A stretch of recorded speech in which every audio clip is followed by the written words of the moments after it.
બોટાદ જિલ્લાના ગડા તાલુકાના પીપળ ગામે સરપંચની સામે મારપીટ અને એટ્રોસિટીની ફરિયાદ નોંધાઈ છે, જેનો વાયરલ વિડીયો સામે આવ્યો છે.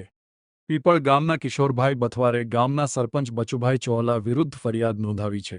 ગામમાં આવેલી જમીનમાં જેટકો વીજલાઈન નીકળતી હોય તેનું વળતર ફોર્મમાં સરપંચ સહી નહીં કરતા હોવાને પગલે તેના ઘરે ગયા હતા. તેથી બોલાચાલી થયા બાદ સરપંચ વિરુદ્ધ પોલીસ ફરિયાદ નોંધાઈ છે.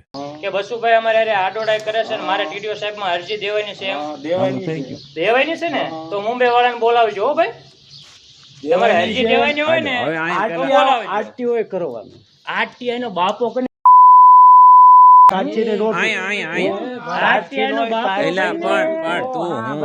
હું વાટ જોઈને જ બેઠો છું. હું ઈ જ વાટ જોઈને કરી લે. હા ભાઈ પીપળના સરપંચ છે અમારા જો.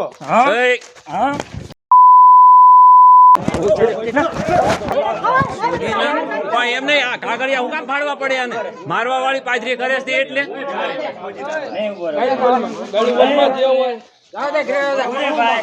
તારા બાપનો ફોન પડ્યો ની પેલા ના ભાઈ ના એ દુનો મને 50 વર્ષથી લઈ આવ્યો.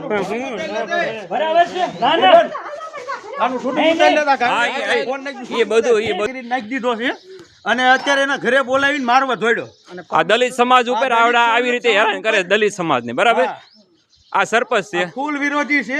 આ દલિત સમાજને આવી રીતે હેરાન કરવા માંગે કાગળિયા અમારા બધા ફાડી નાખ્યા ને જાતિવાદ કરે છે અને આ હેરાન કરે છે. જો એના કાગળિયા અમારા ફોર્મ ફાડી નાખ્યા. આ અમારા ફોર્મ ફાડી નાખ્યા છે.